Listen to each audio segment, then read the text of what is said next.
Okey, hai. Assalamualaikum. Selamat pagi. Apa khabar semua anak-anak murid sekalian?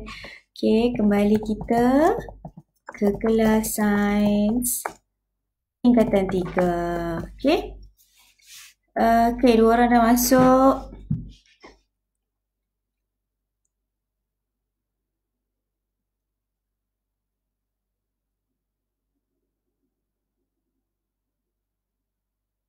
Empat orang dah masuk. Kat mana cikgu nak tengok? You all lah. Dengar tak cikgu cakap? Hello? 5 orang dah masuk. Dengar tak cikgu cakap? Lepas tu dengan skrin cikgu buka ni ada tak anak-anak nampak? Okey, tolong komen ya.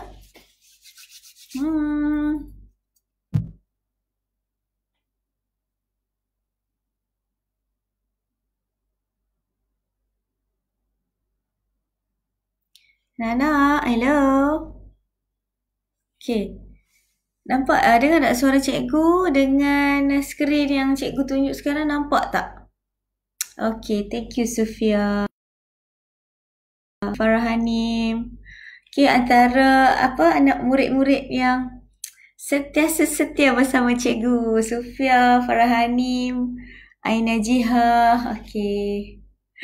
Sihat nah? Kita tunggu sat. Okay, seronok bila boleh baca komen. Hi Carmen. Good morning.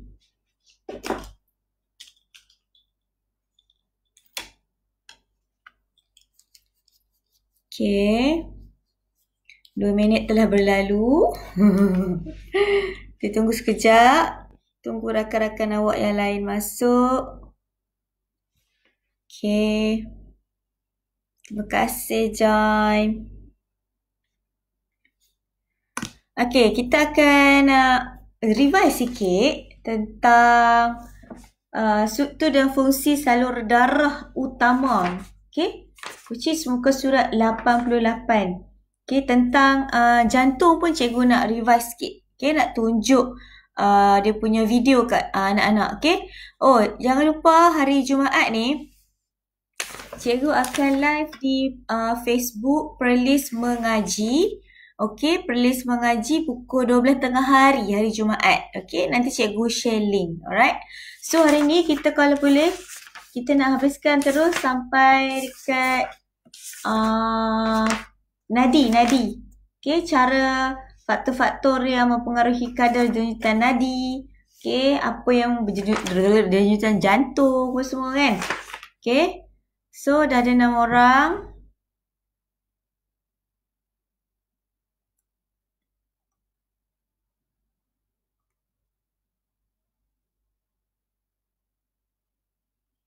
Amirul Rafiz.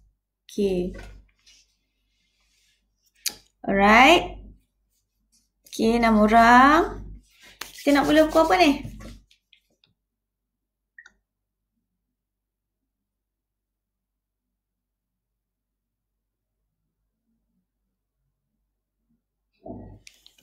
Okay, video.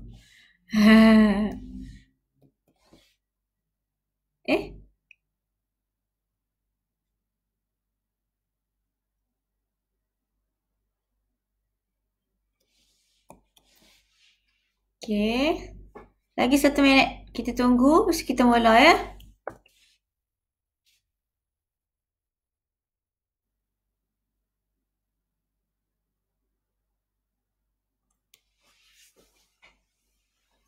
Okay. Baiklah. Tengok dulu video ni. Video struktur dan fungsi jantung dan salur darah. Okay. So, sambil-sambil tengok video, cikgu akan explain. Okay. Mana dia? Hilang.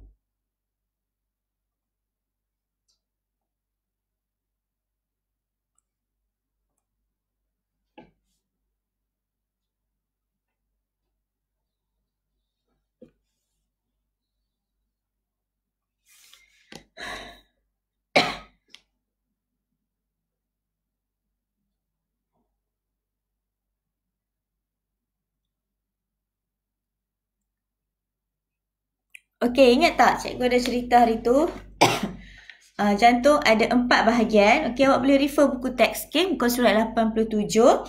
Ada atrium kanan, ada atrium kiri, ada ventrikel kanan, ventrikel kiri. Ingat, warna merah bawa darah beroksigen, warna biru bawa darah terdioksigen. Okey, so proses dia berlaku serentak, ya, berlaku serentak. Kita tengok.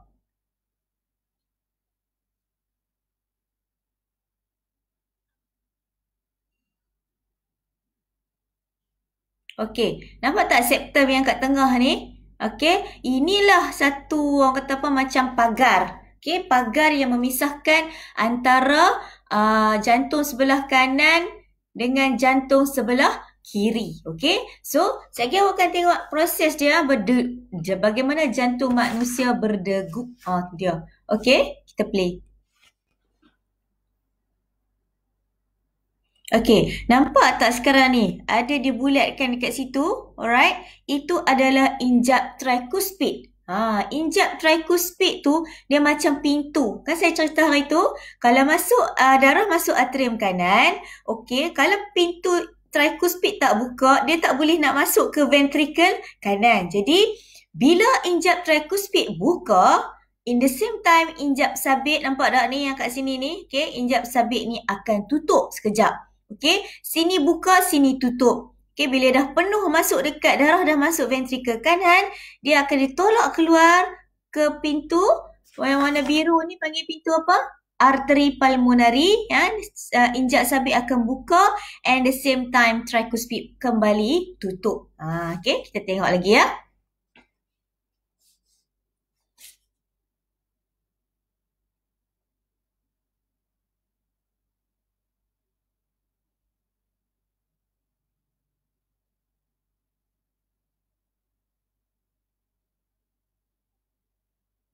Okey, fungsi injap tu ingat saya cerita tadi?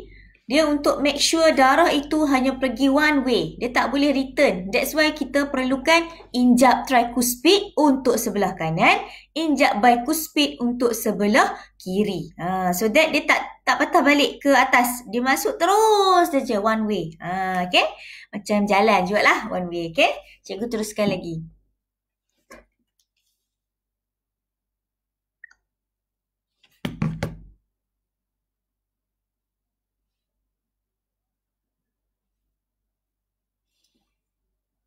Okey, ingat.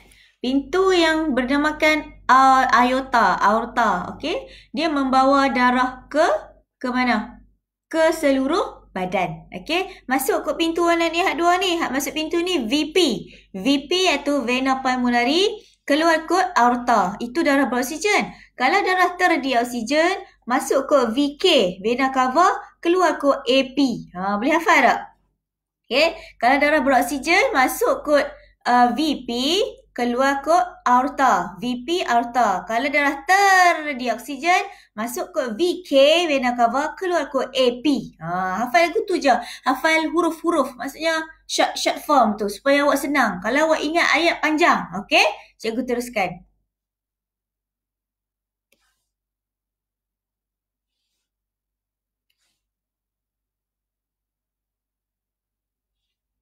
Oh, okey. Sufia cakap tak nampak, tak dengar audio dalam video cikgu. Tak apa. Tak dengar tak apa. Cikgu explain. Okey. So, awak tengok je anak panah ditunjuk. And then dia punya tu. Dia punya apa? Dia tunjuk pergerakan ke semua. Just awak tengok je. Nanti cikgu explain. Okey?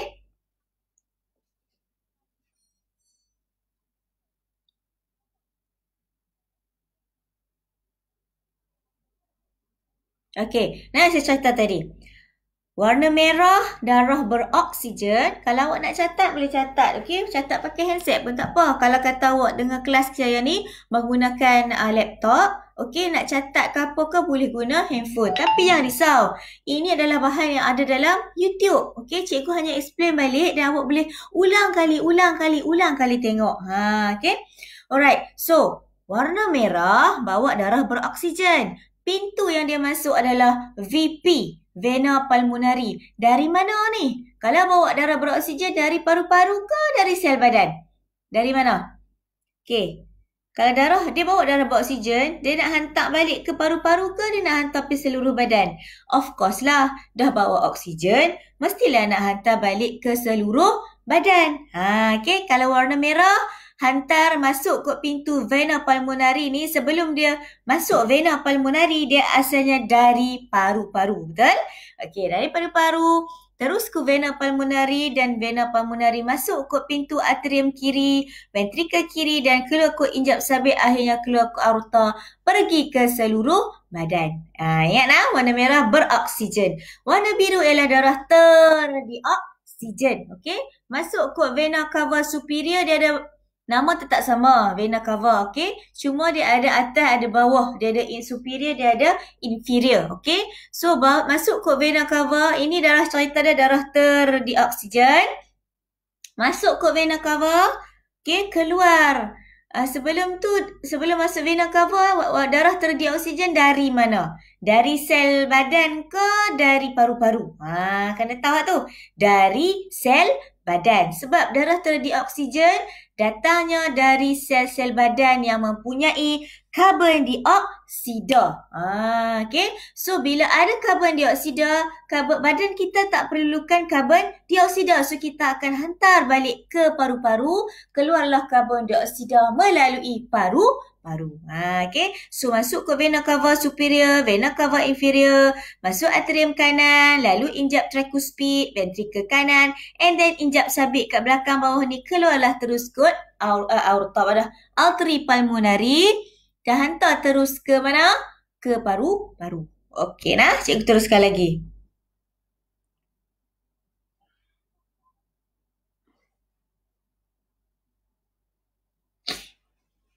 Okey, nampak tak? Okey, awak boleh tengok dia punya pergerakan. Okey, nampak tak pergerakan?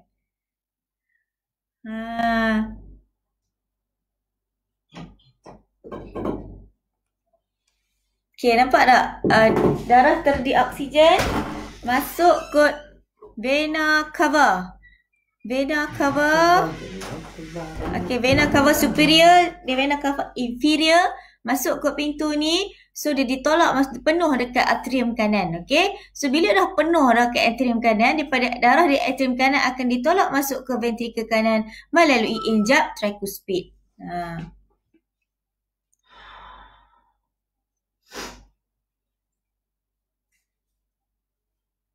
Okey, nampak? Ini yang cikgu explain tadi. Bila sini penuh, kanan, atrium kanan penuh, ditolak masuk ke ventrikel kanan, injap buka. Lepas tu, injap tricuspid tutup, ditolak balik keluar. Okey? Benda yang sama je.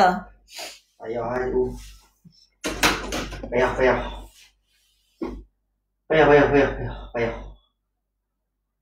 Okey?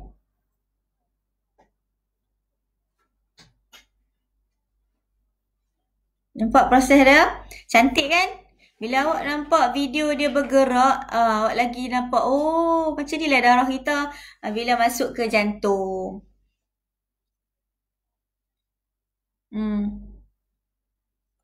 Okey, masuk ke pintu vena pulmonari, lepas tu atrium kiri, injak bicuspid, ventrikel kiri tolak keluar melalui aorta dan dihantar ke seluruh badan. Okey. Ini penting. Okey, muka surat 88.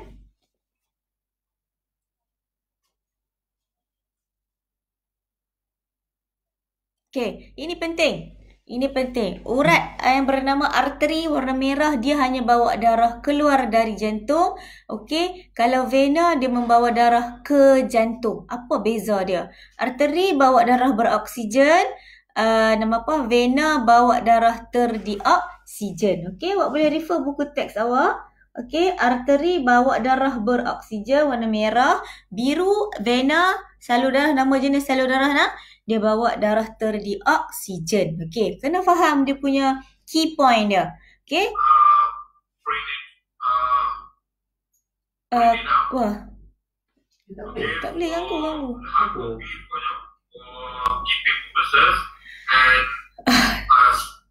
Okey. Now I'm going to present to you the lesson. Okey, nampak? Kapilari yang urat-urat yang yang banyak-banyak yang kecil-kecil yang mengelilingi salur darah. Okey, tugas dia ialah membolehkan pertukaran gas, nutrien dan bahan-bahan perkumuhan antara sel-sel badan dan darah. Okey, dia yang bawa dia macam kita panggil jambatan. Cikgu explain dah itu kan, jambatan. Okey, kalau tak ada jambatan tu, arteri dengan vena tak boleh dihubungkan. Okey.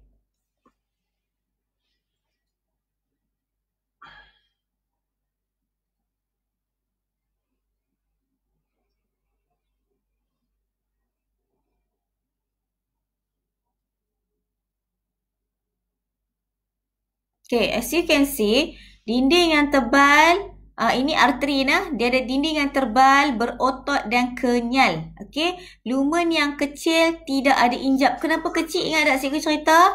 Bila satu pipe air, pipe yang besar, pipe yang kecil, air mana yang lalu lebih laju? Air pipe yang lebih kecil, betul? Sebab laluan dia sempit, dan dia akan pergi dengan laju. Dan kalau tidak ada injap, maknanya kata injap tu, dia memang injap tu kadang sebenarnya dia nak darah tu mungkin akan patah balik. Tapi bila tak ada injap, memang no return back, one way go. Okay, so dengan darah mengalir sangat cepat pada tekanan yang lebih tinggi. Okay, ini arteri. Ini vena pula. Okay, vena mempunyai lumen yang lebih besar daripada arteri. Okey, nampak dinding dia kurang berotot, lebih nipis dan kurang kenyal, dan dia ada injap. Okey, dan lumen dia besar. Lorok kita panggil itulah, kita panggil saluran pipe dia besar, right? So dia aliran darah dia lebih perlahan dan pada tekanan yang lebih rendah. Okey, so di video dia. Dan kapilari pula. Apa fungsi kapilari? Okay, dia yang menghubungkan antara arteri dengan vena. Lumen dia paling kecil. Lumen yang paling kecil. Kita kata lumen arteri kecil dah. Tak, dia paling kecil lagi. Tengok, dia ada dinding setebal satu sel, tidak ada injap. Tapi, bila dia kecil, dia lain pula yang ni. Aliran darah dia paling perlahan. Sebab dia terlalu kecil. Okay. Alright. Lepas tu, ini adalah sistem peredaran darah ganda 2. Apa yang dikatakan ganda 2 itu? Bagaimana dikatakan ganda 2 itu? Okey. Tengok nah. Bila mana ada ganda 2? Apabila mempunyai sistem peredaran pulmonari dan sistem peredaran sistematik. Apa maksud dia? Awak tengok tak dia bulat dekat sini? Okey, nampak dia bulat ke atas ni, dia bulat kat bawah ni. Atas ni adalah sistem peredaran pulmonari di mana ia melibatkan paru-paru. Okey, pulmonari, paru-paru. Ingat, PP.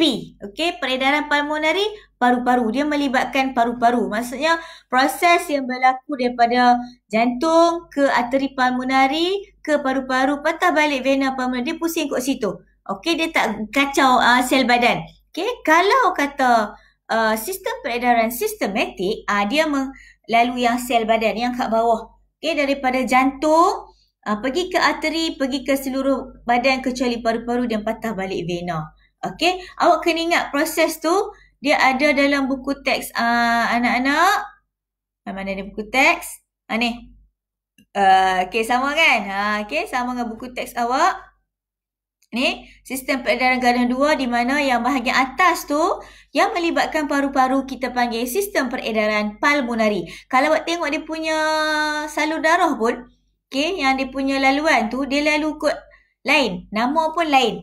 Okey, kalau yang pulmonari dia melibatkan arteri pulmonari, kalau yang darah beroksigen dia melibatkan vena pulmonari. Baik, kalau sistem peredaran sistematik kat bawah, nampak tak? Okey, ini jantung, ini seluruh bahagian badan. Badan kecuali paru-paru lah kan. Okey. So, dia keluar daripada badan, masuk ke vena, terus ke nama apa? Jantung. Samalah ini nama salur darah tu. Okey. Alright nah.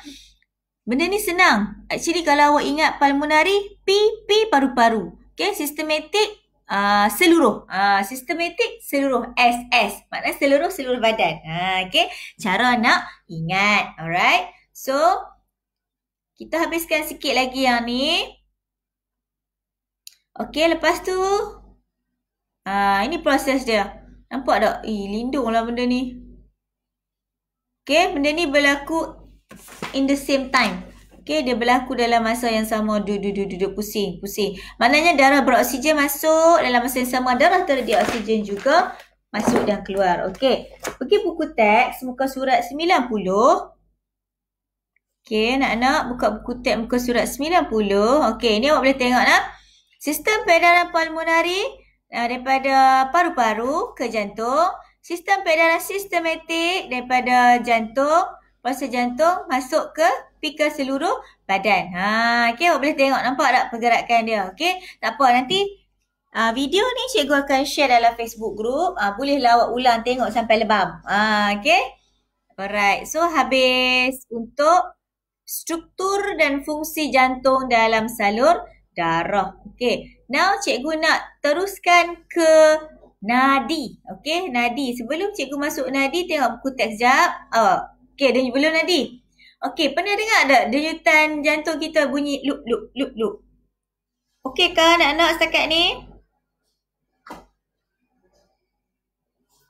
So far okey kah? Okey, kita boleh komunikasi dekat komen. Okey, cikgu komen dekat sini lah. Alright, handphone. Awak boleh type kat situ. Nak dengar suara tak boleh? Okey.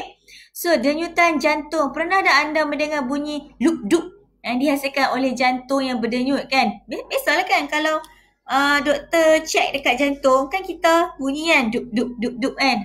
Okey, kita duk dengar ni dup je. Sebenarnya ada dua perbezaan bunyi. Okey, macam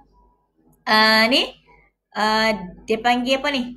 Diastole dan sistole. Okey, kalau bunyi dup dihasilkan oleh penutupan injap sabit pada aorta dan arteri pulmonari. Makna kata bunyi dup apabila injap sabit. Untuk injap sabit. Sebenarnya injap sabit yang tutup buka tu. Injap sabit yang tutup buka tu, itu yang bunyi dup. Tapi satu lagi dalam masa yang sama kan saya kata benda ni berlaku serentak. Yang bunyi loop. Dup. Okay, maknanya injap tu lah sebenarnya bunyi injap. Kan saya kata injap ni buka, injap ni katup. Injap ni buka, injap katup kan. Okay. So, bunyi loop dihasilkan oleh injap trikuspid dan bikuspid. Okay. So, trikuspid kanan, bikuspid kiri. Okay. Trikuspid dengan bikuspid bunyi sama. Loop, dup. Perasan tak? Masuk, loop, dup. Keluar, loop, dup. Okay, masuk bunyi loop.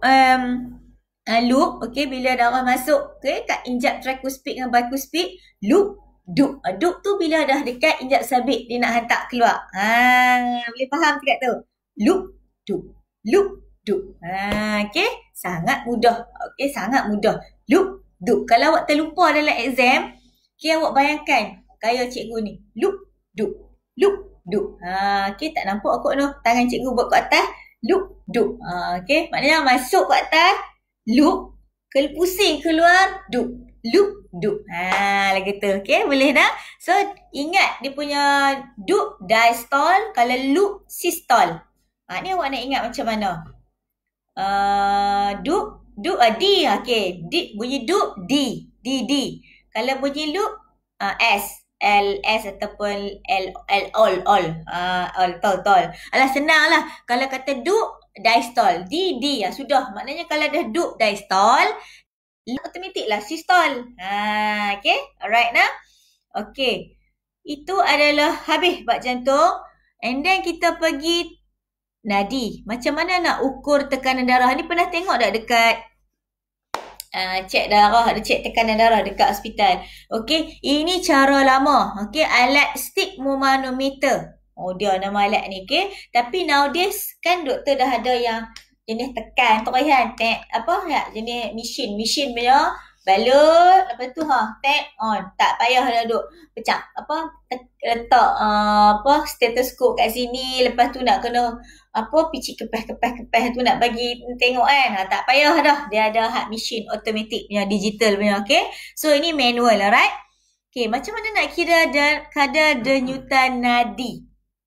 Tapi kena tahu bacaan tekanan sistolik bagi pemuda lazimnya ialah 120 dan bacaan tekanan diastolik ialah 75.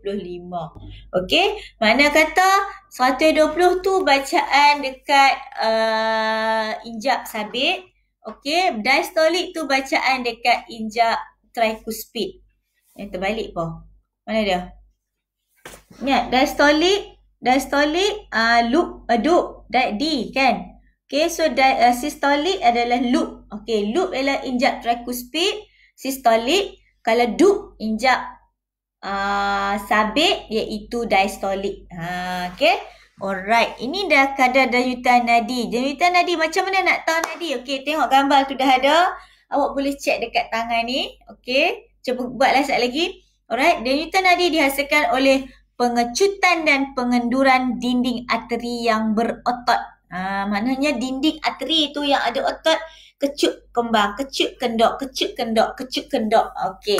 So adakah kadar nadi kita berubah-ubah ataupun tetap? Kita tidur sama tak dengan kita berlari? Kita makan sama tak dengan kita mandi? Contoh. Okey, tidak sama nah. Jadi ini adalah eksperimen yang perlu dilakukan di sekolah. Okey, tengok nah. Dia bagi 3 jenis aktiviti: berehat, berjalan secara perlahan dan berlari. Okey, dan awak kena kira bilangan, boleh buat kat rumah ni sebenarnya. Boleh buat di rumah. Awak kena kira bilangan denyutan nadi dalam tempoh 10 saat. Okey, masa berehat duk diam-diam. Okey. Ambil tengok jam, mula kira. Okey, kira ada berapa kali bunyi denyut nadi awak duk berapa kali bunyi. Okey. Alright. So lepas habis tu 10 saat berehat, try pula berjalan secara perlahan. Try jalan dalam rumah daripada dapur ke ruang tamu. Daripada dapur perlahan, jalan secara perlahan. Kira pula berapa. Okey, dalam masa 10 saat sahaja dan tulis bilangannya. Dan bila berlari, berapa pula lari daripada dapur ke ruang tamu. Okey, dia kena ruang yang sama, jarak yang sama. Okey, baru adil. Alright, so berapa pula bilangan denyutan nadi dalam tempoh 10 saat. Okay, yang ni kena buat kat rumah, boleh buat anytime. Okay, kalau rasa nak share dengan cikgu, you punya result, please come forward to me. It's okay, okay? Alright, so faktor lain yang mempengaruhi denyutan nadi. Okay, adakah denyutan nadi saya dengan denyutan saya umur 35, okay? Adakah denyutan nadi saya dengan Tok Wan saya sama tak? Tak sama. Dia dari segi jantina pun satu dan juga umur. Okey, kalau jantina perempuan lelaki pun berbeza. Okey, kalau kita pergi cek tekanan darah. Okey, tekanan darah normal bagi lelaki tidak sama dengan tekanan darah normal bagi perempuan. Okey, kalau lelaki contoh 120 70 itu normal. Tapi kalau perempuan 120-70 dia mungkin dah dikira macam nak tinggi. Dia tak sama lelaki perempuan. Okay. So awak boleh baca kat sini. Purata kadar denyutan nadi bagi lelaki dewasa. Bagi lelaki dewasa macam mana nak ke kiri? Bagi lelaki dewasa ialah 70 hingga 72 denyutan per minit dan purata kadar denyutan nadi perempuan pula ialah 78 hingga 82. Lain, nampak lain. Perempuan tinggi, lelaki rendah. Okey, perbezaan kadar denyutan nadi antara lelaki dan perempuan ini adalah disebabkan oleh perbezaan saiz jantung. Saiz jantung perempuan lebih kecil dan saiznya mengepam kurang darah bagi setiap denyutan dan perlu berdenyut pada kadar yang lebih tinggi daripada lelaki. Ni penting ni nah. Kenapa dia kata, kenapa lelaki berdenyut sikit daripada perempuan? Ini point dia. Sebab jantung perempuan lebih kecil. Dia perlukan tekanan yang tinggi berbanding lelaki. Dan faktor umur. Okey, umur 20, kadar punya purata denyutan nadi maksimum per minit dalam 1 minit 200. Okey, maknanya muda lah. Dahsyat kuat lah kan, ceragas. Main umur 35 macam cikgu ni, udah 185. Dia makin berkurang. Main umur 70 lagi berkurang. Okey, maknanya faktor ada 2 faktor ini memang mempengaruhi kadar denyutan nadi. Ingat, jantina, umur dan juga kesihatan. Yes, of course. Okey, macam kes COVID sekarang. Okey, kenapa COVID-19, kenapa orang dewasa banyak yang meninggal sebab COVID-19? Sebab tahap kesihatan tambah orang tua-tua yang ada penyakit kronik pula, dia lebih mudah dia kata apa, kena kuman sikit dia akan mudah badan, antibody badan dia diuji. Dengan penyakit jantung, darah tinggi, kencing manis sangat risiko kepada pesakit-pesakit inilah. Dan COVID-19 memang suka. Okay, virus COVID-19 memang suka orang yang memang dah ada penyakit, dah ada sejarah penyakit. Okay. Dan kesihatan badan, kadar nyutan dari seorang individu kurang sihat lazimnya lebih tinggi atau lebih rendah daripada kadar nyutan nadi normal. Maknanya tak sihat tu, tinggi sangat tak sihat, rendah sangat pun tak sihat, betul. Okay, kalau bacaan tekanan darah tinggi sangat dan dia darah tinggi. Tapi kalau bacaan tekanan darah terlalu rendah, dipanggil tekanan darah rendah pula, dia mula nak cepat pengsan, okey, nak cepat pitam, badan lemah, lembik, penat, tak bertenaga. Itu apa yang berlaku kalau tekanan darah rendah. Okay, so penting tak jaga jantung? Yes, penting. Okay, penting. Projek ni awak boleh buat kat rumah. Dia kata meningkatkan pengetahuan dan pemahaman tentang kesihatan jantung, pembelajaran berasaskan projek. Okay, so ini buat kat internet je. Okay, awak boleh buat ni. Tak hantar kat cikgu. Okay, nanti cikgu select gambar buat dalam grup, kita homework lah seminggu. Sains seminggu sekali je kelas kan. Minggu depan jumpa pula. Okay, boleh sangat lah awak nak buat pelan-pelan. Betul? Alright. So ini buat kat rumah. Dan tamatlah kita untuk subtopik 3.2. Okay. Now cikgu nak ajak you all main Kahoot. Jom kita main Kahoot. Okay, boleh tak kita main Kahoot? Kita main Kahoot ke tak?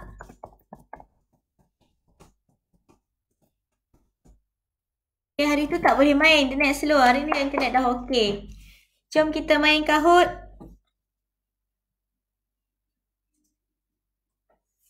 Anak-anak ada ke ni? Diam je. Kita main Kahoot nak tak?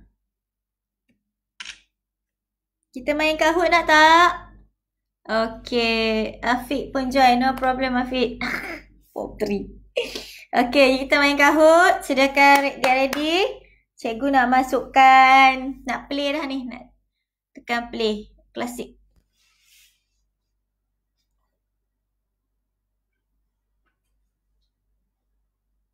Okay, masuk. Nombor PIN-nya adalah 77411023. Okay, masukkan nombor PIN. 77411023. Nombor PIN.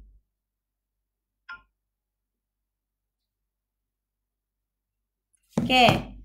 77411023. Okay, tak ada player tak boleh main ya.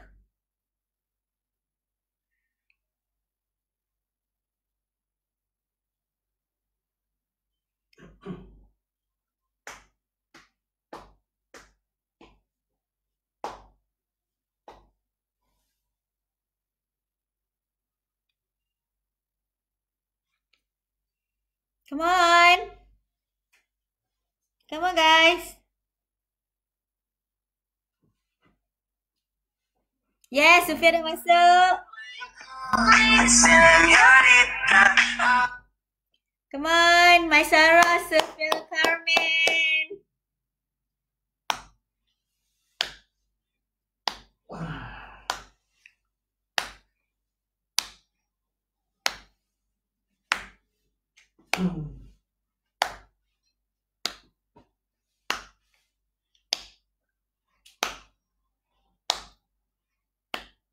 Cepat guys, 3 orang je ke?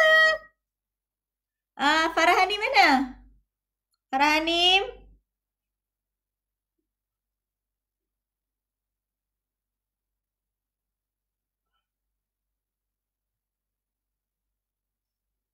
Tiga orang je? Okay, Nurin Marsha. Okay. Cepat. Okay, Ren. Nak sebut macam mana Ren?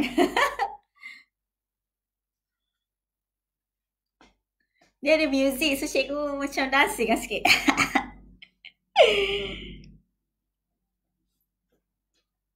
Okay, lagi seorang. Kita tunggu. Ke cukup 5 orang?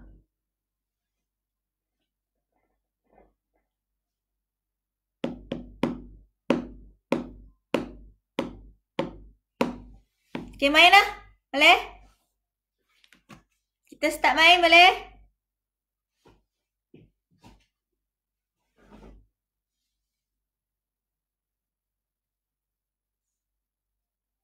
Hai Kak Malina. Apa? Sekarang form 3. Saat lagi pukul 11 form 1. Kita start main cepat ya. Boleh ya? Ready? 1, 2, go. Okay. Ada 5 question je. Antara yang berikut, yang manakah mempunyai sistem pengangkutan yang khusus? Okay, ni yang awal yang itu. Okay, boleh buka buku teks balik. Antara berikut, yang manakah mempunyai sistem pengangkutan yang khusus? Ya, Kak Je. Dekat ni, sebelum PGM tu, BTPN.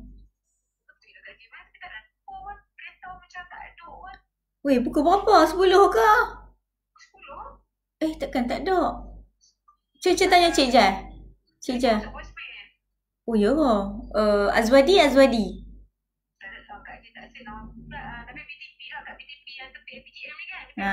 Betul. Tak apa, saat saya send nombor. Okay, bye.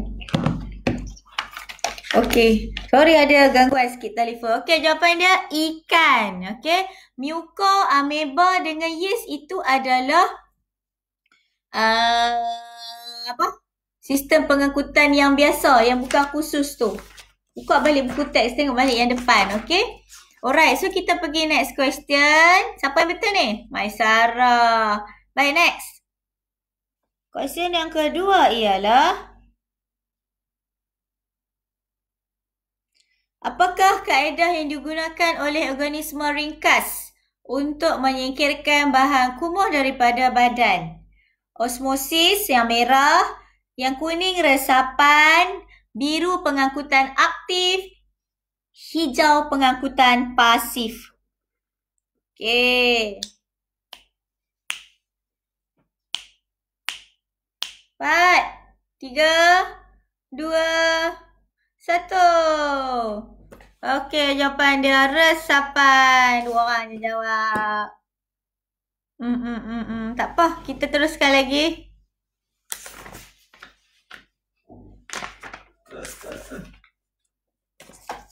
Organisma multisel memerlukan sistem pengkhususan untuk mengedarkan bahan keperluan sel ke seluruh sel-sel badan yang cekap. Betul atau salah? True or false?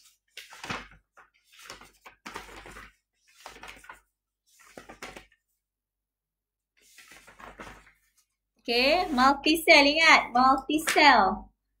Okay. 081.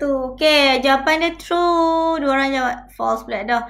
Yelah, organisma multisel memanglah memerlukan sistem pengkhususan untuk mengedarkan bahan keperluan sel ke seluruh badan. Okay, next. Wah, masalah seorang je betul ni. Okay, mamalia dan burung adalah sistem peredaran darah tertutup, ganda 2 dan lengkap. Betul atau salah? Mamalia dan burung adalah sistem peredaran darah tertutup, ganda 2 dan lengkap. Betul atau salah? Soalan seluruh.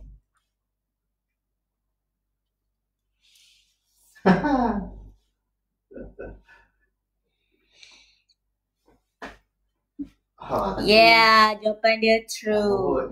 Okay, next. Tahniah Maisara dan Kurotul. Tengah kelas ni. Last question. Reptilia dan amfibia merupakan sistem peredaran darah terbuka, ganda 1 dan lengkap. Betul atau salah? Reptilia dan amfibia merupakan sistem peredaran darah terbuka, ganda satu dan lengkap. Betul atau salah?